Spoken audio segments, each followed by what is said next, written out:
Today we're diving into yet another common argument often wielded by Hadith proponents in defense of their position. But hey, don't jump to conclusions just yet.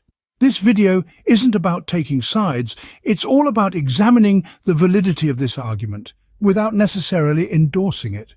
So buckle up and get ready for an exciting journey as we explore its credibility and strength. Hadith proponents often quote Quran chapter 33 verse 34. And remember what is recited in your houses of the verses of Allah and wisdom. Surely Allah is most subtle, all aware.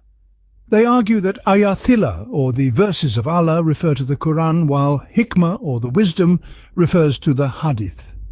To support this, they invoke Arabic grammatical rules, claiming that when two entities are joined by the conjunction wa, they must be two separate entities. The conjunction between ayathillah and hikmah is indeed wa, signaling that hikmah cannot be the Quran, but must be the hadith. This point gains weight as they argue that if hikmah were also considered part of the Quran, it would result in a redundant phrase, the Quran and the Quran, which defies logical sense. Thus they conclude that hikmah refers to the hadith, distinct from the Quran. Let's unravel this linguistic enigma and delve into its complexities. For the sake of argument, let's entertain this notion of so-called Arabic grammar. Now let's turn to the same chapter of the Quran, chapter 33, verse 7. And when we took from the prophets their covenant, and from you and from Noah and Abraham and Moses and Jesus the son of Mary, and we took from them a solemn covenant. Here the verse states that Allah took the covenant from the prophets, followed by the list of names including Noah, Abraham, Moses and Jesus. Hold on a second. The conjunction wa implies, according to hadith proponents, that prophets and the individuals listed, including Noah, Abraham, Moses and Jesus, are separate entities. Therefore they cannot all be considered prophets. Let's shift our focus to Quran chapter 2, verse 98. Whoever is an enemy to Allah and his angels and his messengers and Gabriel and Michael, then indeed Allah is an enemy to the Kafirs. In this verse, angels, Gabriel and Michael are all combined with wa. According to the logic of hadith proponents, this implies that Gabriel and Michael are distinct entities from angels. Now we could highlight numerous other verses that refute this argument. However, for the sake of time, let's examine just one more verse. Let's ponder Quran chapter 15, verse 87. And we have certainly given you 7 of the often repeated verses and the great Quran. Here the conjunction wa links 7 of the often repeated verses with the great Quran.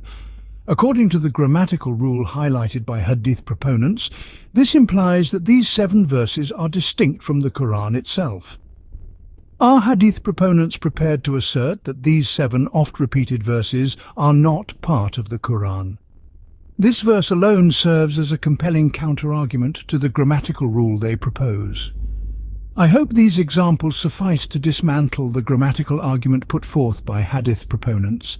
In the realm of language, the simple conjunction "and" often serves as a bridge to connect multiple qualities or attributes attributed to one individual group or object.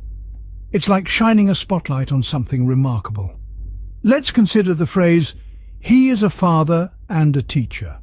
Here, it's crystal clear that we're talking about one individual juggling both the responsibilities of fatherhood and teaching simultaneously. So it's not about 2 separate persons. It's about highlighting the multifaceted roles of a single individual.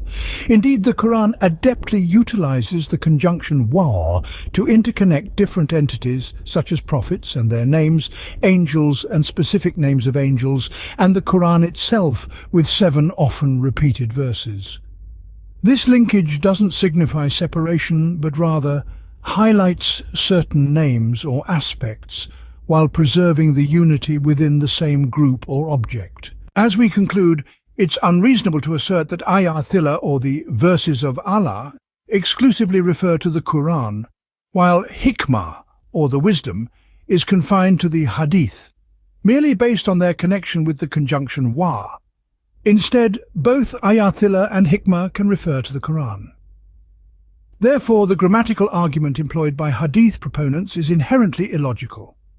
We promote intellectual discourse and value thoughtful responses, avoiding emotional or fallacious arguments.